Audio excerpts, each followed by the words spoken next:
And now, allegedly, where we slow the story down. This is about insight versus impact, learning from what we observe.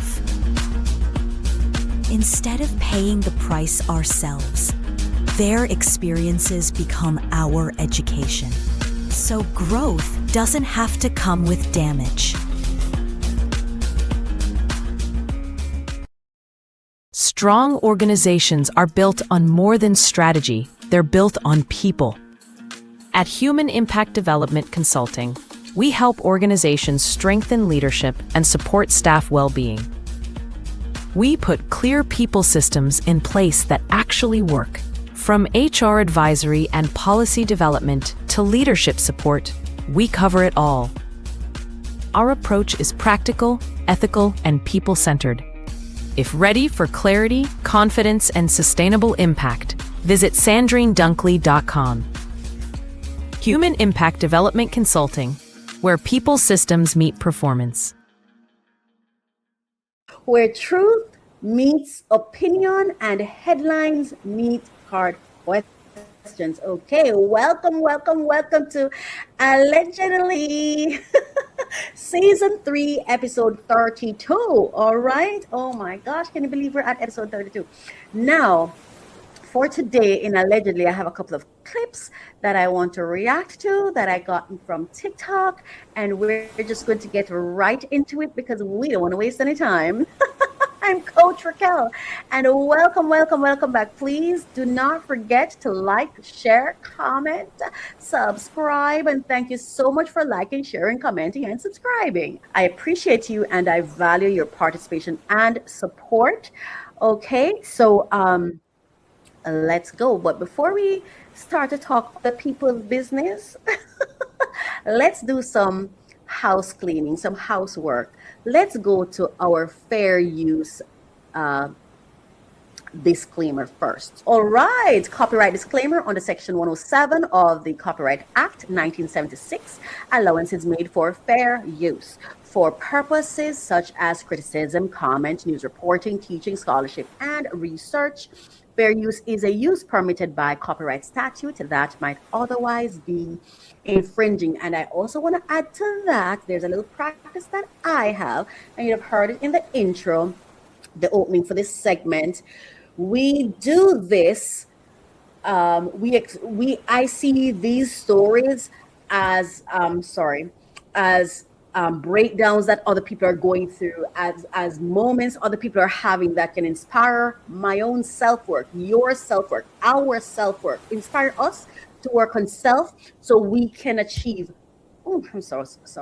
so we can achieve breakthroughs in our lives. We're not just here to gossip and just talk about their story just because we can. No, we're here to explore their stories. Yes, talk about it too, because we're not going to pretend as though it's not entertaining. It is, but it can be as equally empowering as it is entertaining. And let us consider entertainment with mindfulness, that we do not disparage or demean people, and that we are mindful of people's pain. Because I tell you, I think there is a curse that comes with mishandling people's pain and trauma, because pain and trauma is a direct link with God, is how I see it, because that's how God, I believe this is how God talks to us.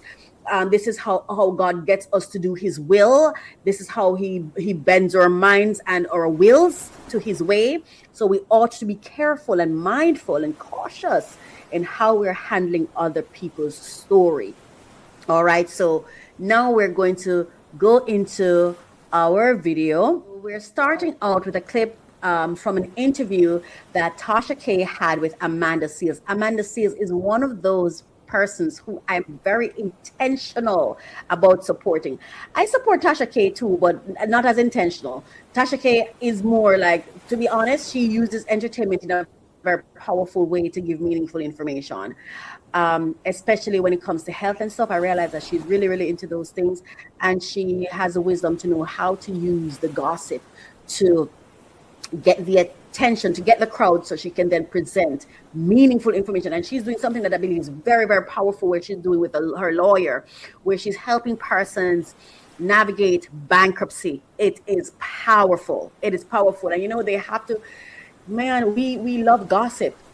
We really have to reculture our minds to appreciate positive content. It's something that I'm extremely mindful of with myself, you know?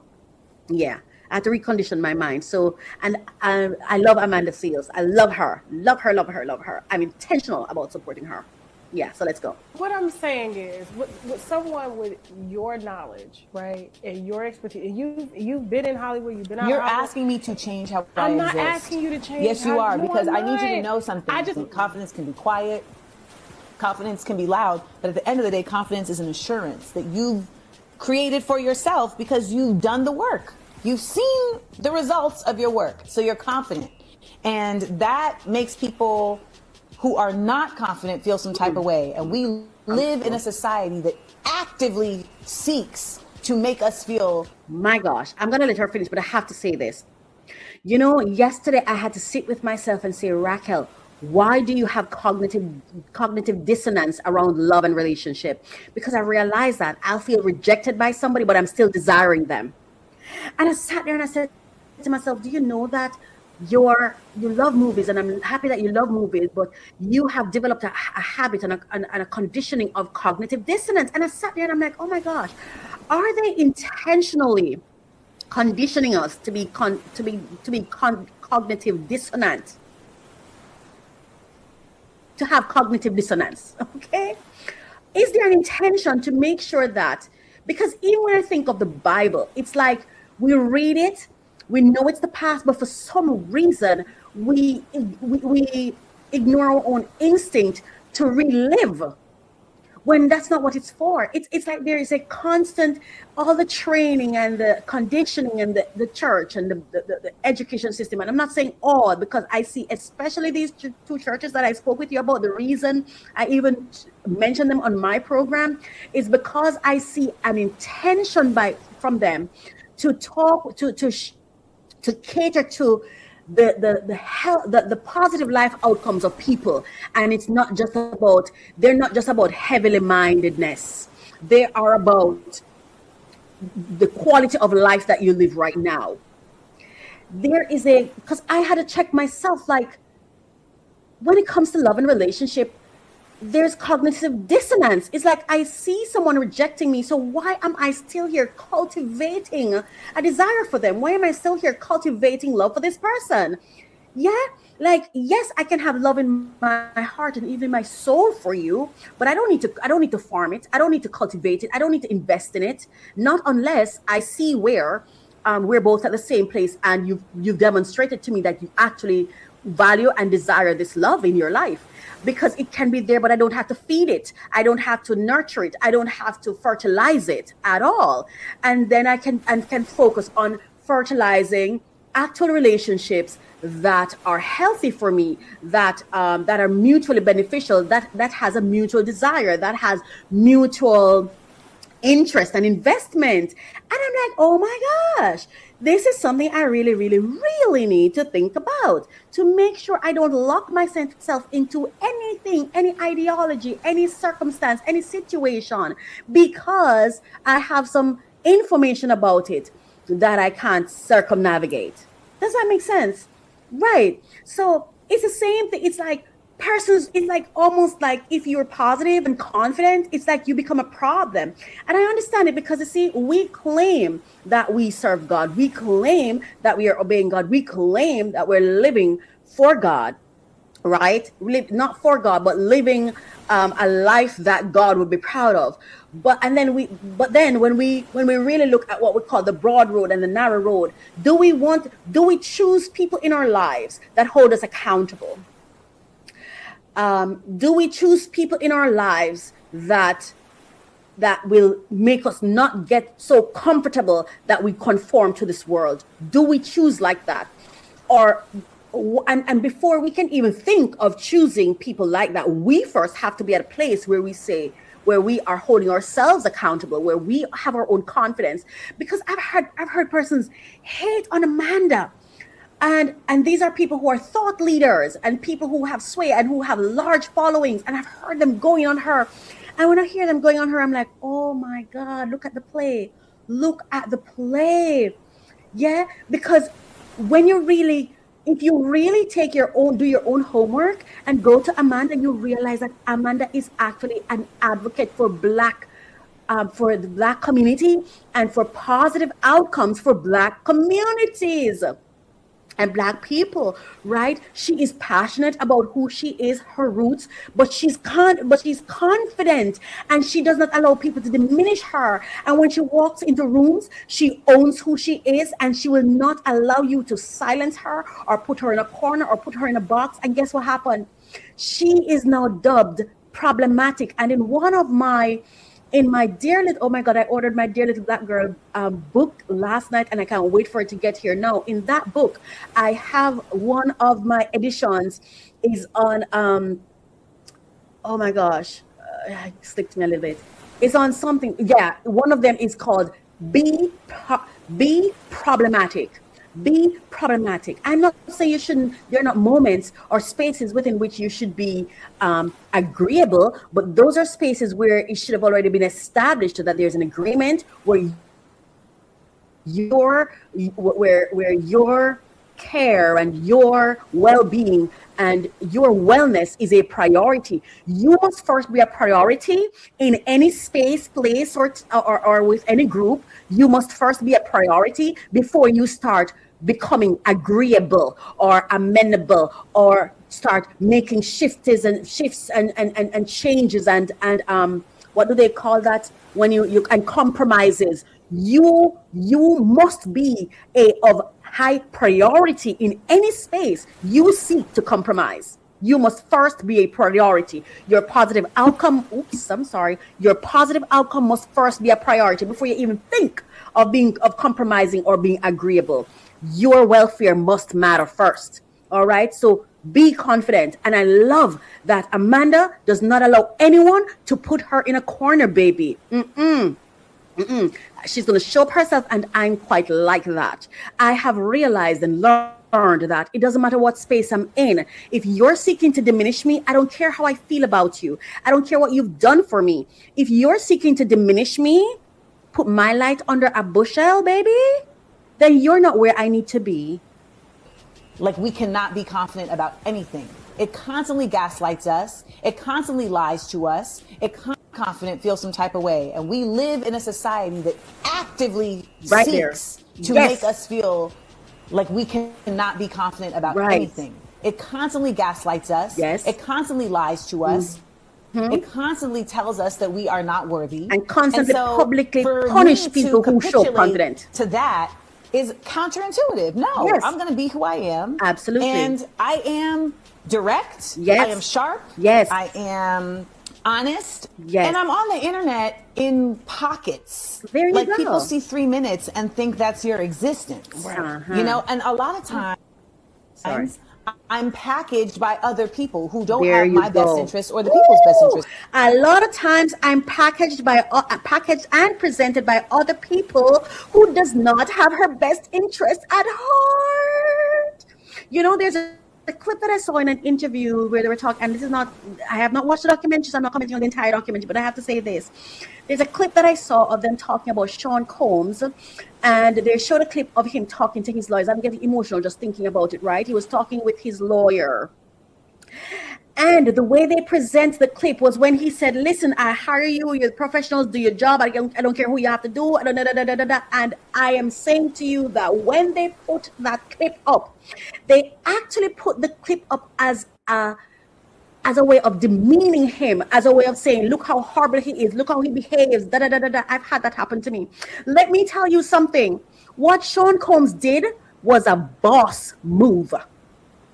But you see, and that's what I'm saying, it's like they're conditioning us to not have confidence. So you see, when you show a clip like that and you make it out to be a bad thing and you make it out to be horrible and you make him out, oh, he's being a monster. He's being a monster because he's being a man. He's being a monster because he's being a boss. He's being a monster because he's commanding and demanding that the people who he has hired must do their job. So he's a monster. He's a monster because he is saying, I will accept nothing but your best My life is on the line. My life is at stake. My money is at stake. My money is on the line. My wealth, all my hard work, all my rewards for all my hard work is on the line. And you expect me to come and say what? Could you please make sure that you win this case? The what? WTF? You see how they train our young people to not stand up for themselves, to not be assertive, to not be confident, to not command respect in the room? I am paying you. Ooh, my clothes is ripping apart. I'm paying you to do your job. Do your job. You're the professionals. Get it done. I want answers. I don't want any problems. I don't want to hear the issues. Fix it. That's why I hired you. That's how he is supposed to show up. He's supposed to show up, man. And I'm not saying that all men will show up that way. I'm going to share something with you about someone who's very special to me. He did the cutest thing the other day. I found it very sexy. We were talking, and I was just talking and going on. And I'm telling you, like, I was interrupting him, constantly interrupting him. And let me tell you something. That man did not tell me, he never said a word, but he said everything. My man did a little silence thing, you see, on me. Like, it was a loud moment of silence. And let me tell you, that moment of silence was, girl, sit your ass down. A man is in the room. You know? It was the most attractive, like, I love that kind of thing. No disrespect, no loud sounding, no nothing. He just did it in such a way that I'm like, all right, I'll sit down. I'm seated on the floor. Okay, there you go. So everyone will not sound the same, but how dare you? And I'm sure he doesn't sound like that if his life is threatened and he's about to lose everything. So there are different places for different things. Courage is not always roaring, but it's not always silent either. And moments call for different things. So what Sean Combs was doing in that moment was correct. His life was on the line. His money was on the line. And he's saying, listen to me, I've been an employer, so I understand. Sometimes persons only have your job. There's a thing running on TikTok right now. If I have money, I wouldn't take the job, but I don't have any money, so I have to take the job. See? Some people only take the job because they have the money. So you paying the money has to make sure they do the job. They do the job. So, they try to diminish. So we have to be mindful that we're in a society that is conditioning us for broad road. So narrow road behavior must be intentional. So they will take a video and then throw on some stuff in it or throw in some stuff at the back of it, but they're actually misrepresenting and also sometimes they use sound effects that did not happen in the real life event. They use sound effects to hammer that home, to cement it. That's what they did even with the Sean Combs thing. The music is playing and you're hearing him yelling at the... See? And if you're not a thinker, an independent thinker, you leave there thinking. And if you're not someone who understands entrepreneurship, money, if you're not someone with wealth, the majority of the people don't necessarily have Sean Combs' money. So they don't even understand what he's facing. They can't connect. Said. So a lot of times there's that. There's also the reality that sometimes I am staying. That's right. Yes. Sometimes think is staying. I'm that way. I mean, so listen. Everybody is. That's why we all have our... Listen, I love attitude, okay? I love real. And we have to get to a place where we really, really, truly desire real. For me, pretense is what turns me off. Don't pretend, don't be fake, don't give me what you don't want to give me. Be yourself. You feel like yelling, yell. I don't care. It's okay. Not that I don't care, but it's okay. Be yourself. Do you. I got you. Just be real with me. Just give me your truth so we can have a real experience. Real experience. Like, who the hell is y'all talking to? That's like, right, we're all baby. multi-dimensional people. Yeah. So I Exactly. think there's One expectation for me to show up in a way that is comfortable for people. And that is a that's not my people-pleasing job. expectation. I'm not showing up to be comfortable for you. No, not I am my in job. this lifetime, and I'm doing my best in this lifetime, and the That's only it. way that I can And best exist this is what I always is in my say. true Everyone self. And my is true doing self their is best. not going to put on a front. Yeah, exactly. So be yourself. Do you. And those who This is going love to you will love piss a you. lot Let's of go to the women next off. clip. Watch this video. You see me? Disclaimer, what I'm going to say is going to touch you in some ways, okay? First of all, I reject what she just said. And I reject what the guy who introduced it said. How dare you think that you're going to come here to me with something positive, with something good, with something that it's not a bad thing, but you think I'm going to reject it because what? Why? You don't think I know what's best for me? You don't think I don't like it when people do that. Say what you have to say and let me react to it. And now you're going to hear what she had to say. And he said, again, this is how they culture a mindset within us that reject good things, make us feel like we're not open to positive experiences and to positive ways of being and whatever. Listen to what she's going to say and listen to how they open it. It's like a backhanded, not backhanded compliment, but a backhanded way of teaching someone something. If you have something to teach someone, just teach them. Leave off that ugliness at the beginning. But then again, I can't tell you how to be. What I have to say is, all right, Raquel, there's some useful information here. Just focus on the part that's useful. They're not obligated to present it in my way. But I'm saying pay attention to how they present things to you. Pay attention. Play it again. Is going to piss a lot of women off. Watch this video. She's going to piss a lot of women off. And sometimes they also do that because they know that we love this kind of thing. So, and that's not why I watched it. As a matter of fact, when I heard that part, I didn't watch it. I left, but because I saw other clips of it, right? I saw other clips of it. And I'm like, I really like what she's saying because that's actually how I feel about relationships in this life. But listen to it. So you have to be careful. What attracts your attention? Negative energy? Critique? People talking down to you? Those are things to be mindful of. Video. You see me? Disclaimer, what I'm going to say is... Gaslighting and rage baiting. Try not to have those things be stimulants for you. Try not to let it be that rage baiting and gaslighting is what gets your attention. Because you see, they present things how it gets your attention. Going to touch you in some ways, okay? So be prepared. Your man is the one to teach you how to be a wife to him. Absolutely. A man is the one who is going to teach you how to be a wife to him. Then who else could? And how does he teach you how to be a wife to him? First, let's establish that marriage is governance. Yes. It's lord over you. Absolutely. You're entering a regime. You're entering a government. Absolutely. So you have a head over you. That's it. So this head, this government has rules and regulations, has ways to do things, has curfews, tells you what to wear, what to cook, how the direction of the family is going, what business to invest to. He tells you everything. And as with any government, people will surrender to their government based on how their government regard and treat them.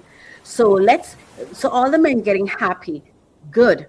Because of course, if I'm going to marry a man and I'm not prepared to be in submission to him, then it means that I'm signing up for misery.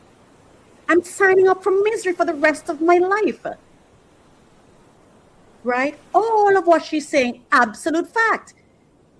And I do think in a lot of cases, when women refrain from really submitting is because the leader has not submitted himself to the process. The leader is not showing up government. The leader is not showing up boss. The leader is showing up wondering if you're there to steal from him. The leader is showing up as though he lacks capacity. The leader is showing up missing, absent. Don't know how to say, I don't know something. Don't know how to say, I need help. Don't know how to say, I love you. I'm here. Don't even know how to choose right.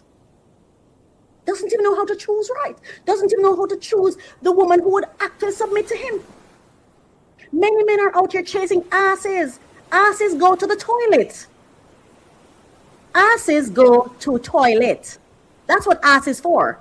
Sit on, to sit on. Okay? Anyway, let's continue. Leads, protects, provide. That is a government. It takes care of its people. In godly marriages, it is God, man, then woman. And God brings instructions to man. how to govern his family. Your work is to listen. Your work is to follow. Your work is to obey. And let's be clear. Listen, follow, and obey does not mean that you disappear. It doesn't mean you don't get to ask questions. It doesn't mean you don't get to disrupt. It doesn't mean you don't get to say, hang on here, I'm unclear. I'm seeing a little bit of an error. It doesn't mean you don't participate. It's not one way, right? But this is how I view marriage. Let's say my husband wants me to do something and I think he's telling me the wrong thing to do. I'm going to approach it like business. I'm going to request a meeting, if that's possible, so we can have a conversation. If at the end of our conversation, that man says to me, thank you for your feedback. No, we're proceeding as I said. Even if in my head I see failure down the line, I am going with what he says. Because there can never be failure down the line if he's the one doing it. You know, there is one time I think there are two times. No. There's one time in my life that I met somebody who I could close my eyes and walk off a cliff with that person, and I would not worry about my landing, even if my landing was death. I'd have been completely okay with it. Yeah, but that has to be a mutual thing. And anyway, I'm just sharing an experience of my experience. I've never been married, so I think that's what I'm trying to say. I'm not talking about an actual thing that happened, but just something for me in my soul that I've experienced with somebody, right? But if I'm already married to this person, and I think sometimes people don't submit out of fear, and sometimes fear comes because of lack of trust. Because if you're a government and you're busy cheating, taking out the money from here, taking it over there, putting this over there, doing that over there. For example, there's some Americans who are concerned that Israel is being prioritized over America. I'm not saying this is true. I'm just saying in the news right now, if you're listening, that's what I'm hearing, where some Americans are concerned, like, hold on, Israel have free healthcare, America does not. So why do I feel like America is sending so much money to Israel? Then people are not going to feel comfortable with the government. It's the same thing when I'm in a man and wife. If that person, and I'm not saying it's even fact, if they even feel that it might be the case, and you do not provide the clarity and transparency and security that they need to know, no, I'm not stealing behind your back. I'm not building a safe haven for me while you are here struggling. There's certain things that government has to do in order to secure the total surrender of its people. Because you see how God operates? Look what God did. God made sure that everything was prepared before he took anybody on, before he created anybody. He's saying, I'm going to give you the security. So when I ask you to obey me, when I ask you to do what I ask you to do, I would have demonstrated to you an unending love first. The Bible said he sent his only son to die. And we have men talking about money and she just want my money or whatever. If you have to worry if she just wants your money, you're marrying the wrong woman for the wrong reason. Go to the one that you know truly loves you, that you know God gave you, that you know will surrender and love her. But you now have to ask yourself, can I love what is good for me? Do I have the capacity to truly love and do good? Like the Bible says, love your wife like Christ loved the church. Can you love the one that's best for you, the one God has for you, like Christ loves the church? And be honest, because we're, again, chasing asses, chasing what looks a certain way, chasing how. Anyway, that's all I'm going to say. That's all I'm going to say. Because I feel like I'm talking to myself too. Because to be honest with you, who I feel God called me to love doesn't want me. And so I've been asking myself, so God, can I go to who want me? Because what wants me is like my fantasy, is like the man I dreamed about. And to be honest with you, that's not my call to make. That's not my call to make. That's God's call to make. And I'm going to sit my ass down and let my God do what it needs to do, what God needs to do. And if I have to die in the way he wants me to be, then that's what's going to happen. that's what's going to happen. But because God did not restrict me, and even the person did not force me either, because I got liberty, because I got release, because I got openness, because I am not tied down, I'm here. I'm here, and I'm going to trust God's leadership always, because we also have to have faith and know that, and trust. We have to trust our partners to fail, to delay, to make mistakes. We have to. They're humans. So there's lots to consider. But as a woman, in my relationship, the man is the man. I don't care how anyone sees me. I serve God. And in my household, it's God, the man, then me. I say, what do I say? Mom is the business, dad is the boss, and the kids are the branches. Mom is the business. We're the ones who do, we have the details. We're the ones who, we're the field agents. We're the second in command. We do whatever needs to be done to make sure his desire or what his outcome is happens, right? In the best way and in his favor, right? So mom the business, dad the boss, and the kids the branches. That's just how I see it. Right? So if when I marry, or should I marry, everything, my brain, my degrees, my experiences, my resources, all my resources are at the table for my husband to do with as he pleases. And if he decides he's going to rob his own household, one, I'm not going to anticipate it. I'm not going to conceive it in my mind. I want nothing to do with it. So if he decides on his own to do that, that's between him and God. What I know is that God's got me. God's got me. So if God allows for that man to pull the rug from under my feet, then I know either whatever the outcome of that is going to be, that's what God wants to happen to me. So I'm not, my husband will never intentionally hurt me. And I know that. I know that. And if I choose to marry a man who I think could do that, then I'm making a choice. And it's not the man who's going to fail me. I would have already failed myself. Let's go. Your work is to inspire. Your work, I know this is going to touch you in fact, it's going to pain you. You won't Why would it pay me? What the WTF? Why would it pay me? Let's move on because it's irritating me. Let's please. It just irritates me. Let me say this. My fellow ladies, if what she just said truly irritates you, then you're not ready for marriage. It means you don't love yourself.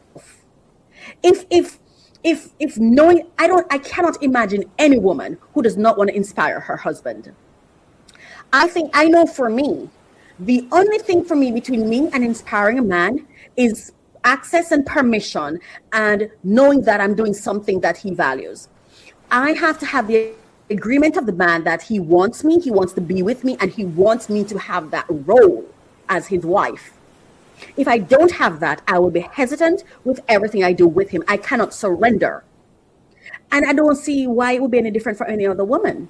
If this is my husband, the man I chose to surrender my life to, why would it be an irritant for me to hear someone say I should inspire him? I don't care. Let me tell you, cheating is my deal breaker. At the beginning of the agreements, when I'm marrying someone, I would have communicated that. And should that happen and I find out, and it will be a complete shock to me because my husband will never cheat on me and I will never plant that in my brain. He will never do that to me. Should anything happen that comes to me and I have evidence of something happening, the decision of how I handle that will be between myself and God.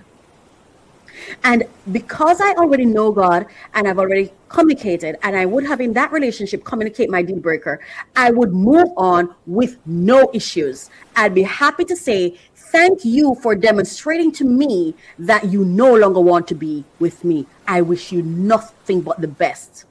Go be happy with who you want to be with. The issue that we face is possession. We want to possess and we don't want to deal with change. Divorce is just a change. It's a redirection. It's not some wicked evil that someone does to you. God has allowed for a redirection, a repositioning, a growth to happen. A growth to happen. Nobody can harm me unless God approves it. Nobody. There's not a human on earth that can touch a hair on my head without the God who I know. You see, I don't know God from Bible. I know God from lived experiences, and I know that God is with me, and any circumstance I must face is because God allowed it, and he's with me because he allowed it. There is no space, no time, no circumstances, no person who can come between me and God, unless me myself decide to put on God for a man. And if I have to put God on for a man, I'm with the wrong man. It's that simple. So my husband will never have to worry about my surrender to him, ever. Because I am not just surrendering to him for him. It will be surrendering to him in God. And so whatever decisions he wants to take, that's on him. What I have to do is make sure on entering this agreement, I am clear about my boundaries. I'm clear about the things that I will not tolerate. And then he has the choice. He then has the choice. And we have to be fair with each other. If you know cheating is my deal breaker and you've done it, we don't need to argue. I will always love you. I just cannot live with this, because this is not something that I'm willing to tolerate. And I would have talked to God about it, and I would have talked to him about it. But no, there's no way in this life I would marry a man I'm not completely submitted to and surrendered to. Never, never. There's some of us out here making life decisions on world resources,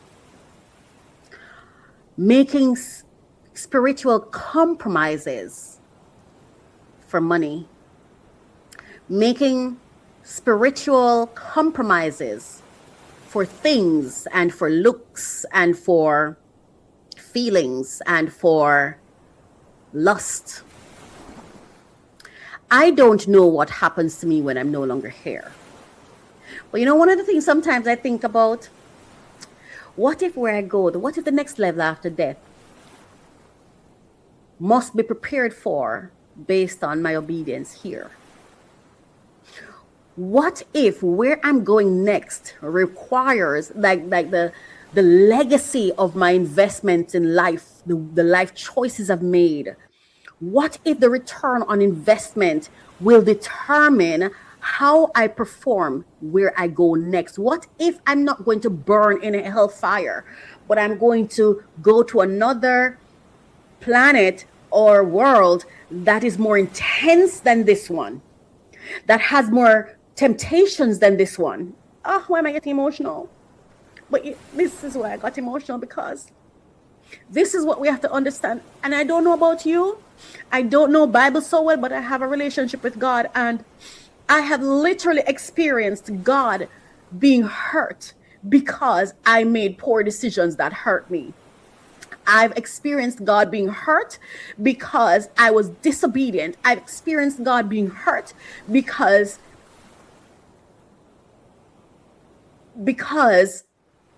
I'm not walking in the light that he prepared and created for me. And I cannot afford to disappoint God more. I cannot afford. It's not about Bible for me. It's not about heaven for me. It's not about being a good person. It's that I know God and I cannot disrespect him anymore.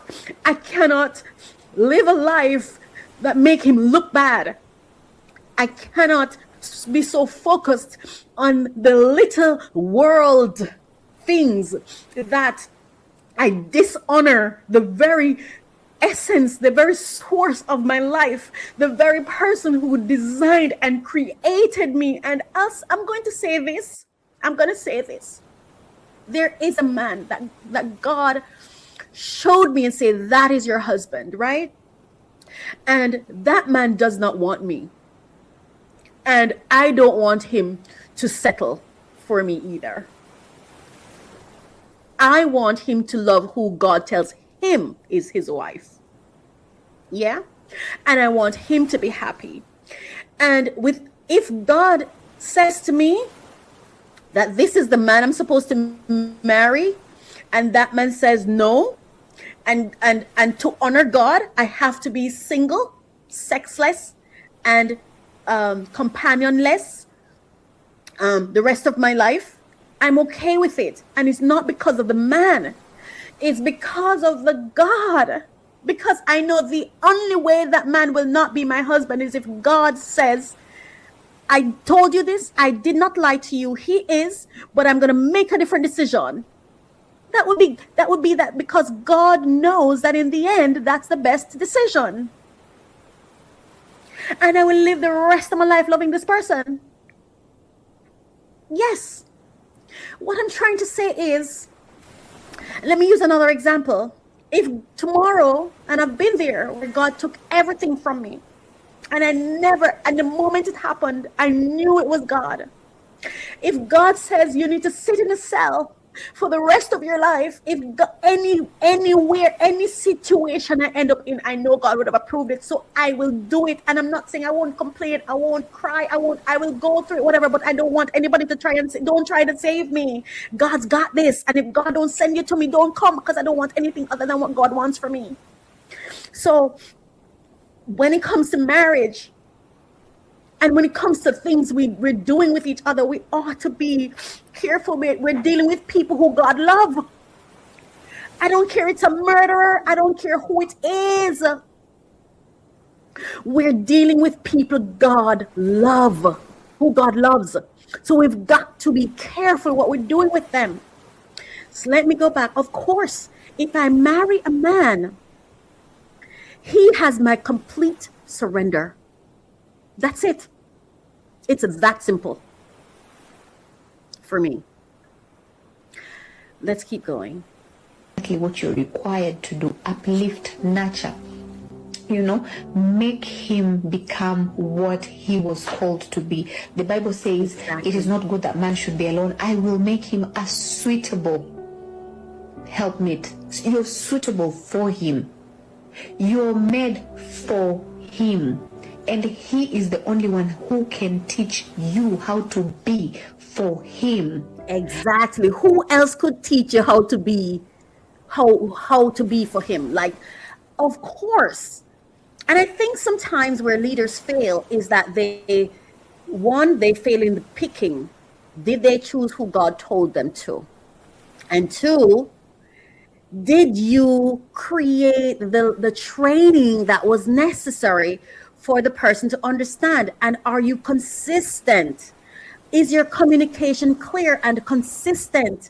So when you make changes, did you sit with, and you have to give them transition? Did you take the time to understand and learn how they adjust to changes, how they move?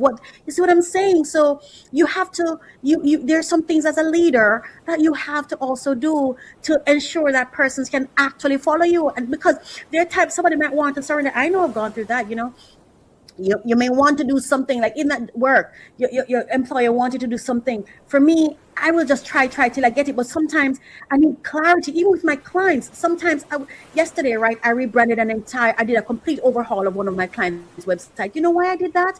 Because for the first time, the client actually went through the website and sent me a complete document, revised and tailored to what they really need. And guess what happened? I took the entire day and did an overhaul of the entire site for her, because I became clear on her direction, where she wants it to go, because I am here to support her. That's my job. I am my husband's support center.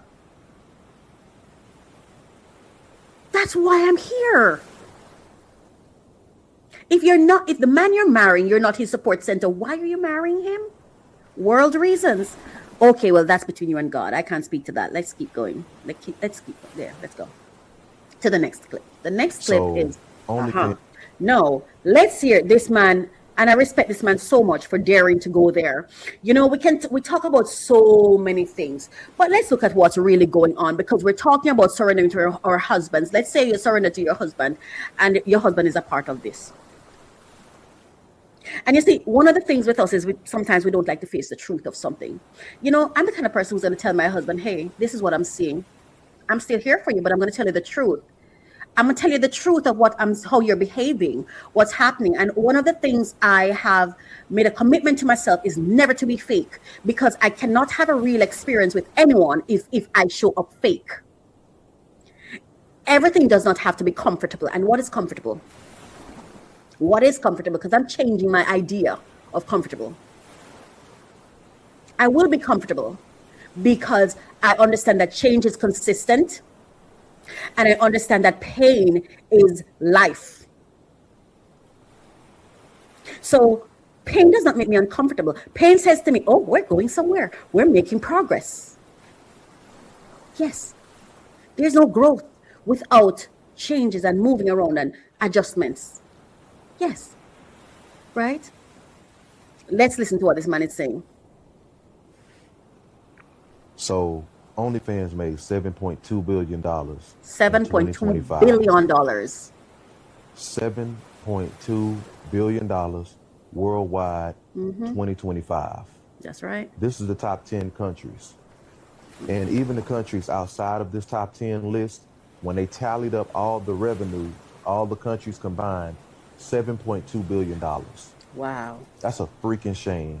This says that, unfortunately, a lot of men can't be trusted. Lust. A lot of men are impulsive. Lust. And guess what A lot of happened? men. And these are heads of households. These are the leaders. I don't know where men find space to complain about any woman's flaws when men, the leadership, in the outcome of the world, the country is as a result of leadership. Where are the men holding men accountable? Where are men holding men accountable? Because if my leader doesn't hold the men around him accountable, he will never be the quality leader he's meant to be. Because before you get a woman's surrender, you need to have a network of men around you who you hold accountable, and they hold you accountable and keep you in leadership. Who are those people who sharpen you? Where do men get time to talk about women when this is what men are out here doing? I think there is so much of mentorship and correction and accountability that men need to do with men, and the same thing I said for women, that women need to do with women. Because if we all work on, if we are all working on ourselves, how can we fail? But we fail because we take our eyes off God and off self and put it on somebody else. Oh, that person is not doing that, and that person is not doing that. What are you doing? How are you showing up? If that person is so terrible, how did you end up in their space? How did you end up in a space of someone who lied to you? Who are you being? Struggling with lust. And a lot of y'all men are down low. Because a lot of y'all men that's on that OnlyFans crap, that incel website, a lot of y'all ain't even looking at women. You're looking at men. All right. And I did a whole episode on that. So I'm not even Bussy touching popping on it. the handstand, All right. throwing it in a circle. And the nerve of some of y'all be on these platforms, on these podcasts, whining about women, bashing women, lip gloss popping, spray on hairline having, side teeth missing, satchel purse wearing to the front having. Man, stop talking about women. Stop talking about women. Y'all dudes need to be talking about this. All right. I'm giving y'all something to talk about. Let's talk about this. This Leave is women alone, bro. This right here, this right here. nah, bro. This This needs right to be the here. topic of This discussion. right here. $7.2 billion. And also think about it. If men are to provide for women and men are not marrying women, what do women do to get provided for? Some of them do OnlyFans. Some of them marry men for money. Some of them, because if that's your job to provide, excuse me, and if you stop providing, people may end up becoming thieves. And I'm not saying it's okay to be a thief at all. But the order is going to be the order. The natural order is going to be the natural order, no matter what we do, no matter how we twist and steer it in our own way, I mean, what do I know? When it comes to relationship, I don't feel like I have enough to say, because my longest relationship and my closest relationship and my most intimate relationship has been me and God. Me and God. I have not had, no man has ever committed to me. No man has ever chosen me. No man has ever pursued me like that. No man has ever fought for me like that in any real way and decided, no, this is my wife and I'm going to make her my wife. No man has ever sacrificed for me like that. So I can't speak to it. I can't really speak to it. God has done that for me. God has been the one that shows up for me, so that's the only thing I can reference, Like old buddy, Michigan University, he was on OnlyFans. The coach, they got fired. So we got a lot of police officers, pastors, husbands, lawyers, God, doctors, hallelujah, fathers, husbands, grandfathers, subscribe to this incel crowd. But y'all got all this smoke for women and all these little goofy, little sassy talking points. Some of y'all, you don't want a woman. You want a man with a strong back. You're right there. That you can hold on to. Mm-hmm. All I can say is God has proven himself faithful. And I'm not talking about magic God or Bible God, or I'm talking about the source, the real source of life, God, who created us, who remains with us. And I trust God's plans for me because they have never failed. And the only times I've ever truly failed were those times I tried to steer things my way because they were taking too long, or I didn't know that it would actually work out for me. So what I do, I find spaces where I can safely have conversations or discussions around the things that I'm thinking about or things that I am unclear about. And I find that once I find spaces where I can express myself, it helps me it helps me limit the amount of poor decisions I make, and it helps me with the weight, and it helps me with the growth. You see, networking, having the right network around you. And it's also useful that I have people who care about me, people who are kind to me, thoughtful of me, considerate of me. And I have people who give me their time, So, and what I do is I honor myself, I honor where I'm at, and I live in my truth, because I find that when I don't own my truth, that also leads me to poor decisions, because I'm trying to appear like something I'm not, So you see, I'm unafraid to come on here and tell you I've never been pursued like that. I've never been married, and there are times when other persons have a different opinion on it than I do, because I've also not chosen. I've been proposed to, but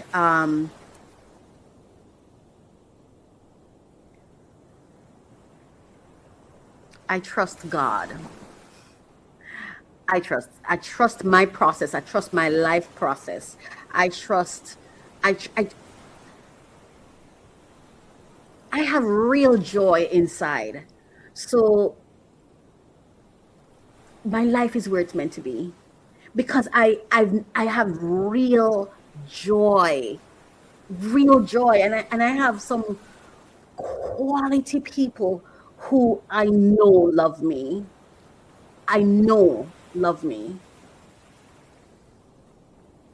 And I feel full. To be honest, the only thing I feel like I'm missing is sex. And I don't want to just have sex with just anyone. That's not something I want. I want blessed sex. I want sex that feels blessed. And I'm not even saying that's what marriage brings per se. I want sex that feels like this is holy. This is communion. This is God blessed this. Not just because of who I marry, but that I marry who God told me to.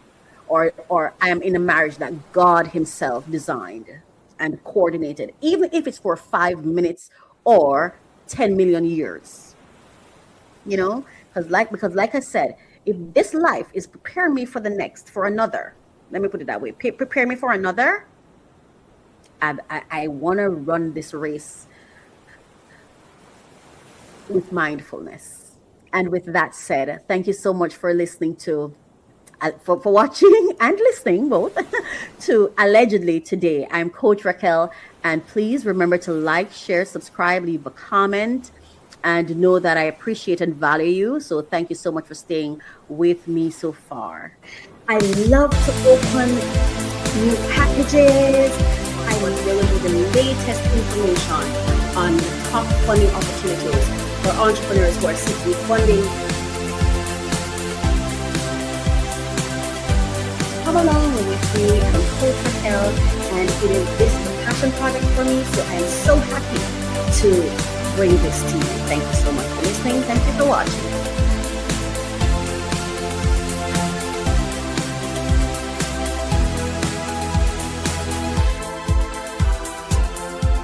Unlock your potential every Thursday with our podcast, Refresh, Relax, Renew. Join Coach Raquel as she guides you through personal development journeys. Each episode focuses on actionable steps to enhance your personal journey. The podcast features 3 main segments to keep you engaged. We start with discussions on trending topics relevant to your growth. Then we unbox solutions to common challenges we face daily.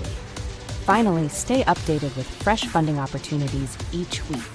Tune in every Thursday for new episodes, and see you there.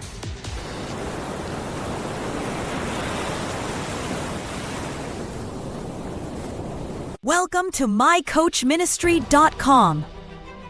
We're on a mission to empower 1 million purpose-driven entrepreneurs, turning calling into currency. Through strategic coaching, we guide visionary leaders, brand elevation, and creative empowerment, helping leaders break barriers and own their identity. Build impactful, wealth-generating brands that echo across generations.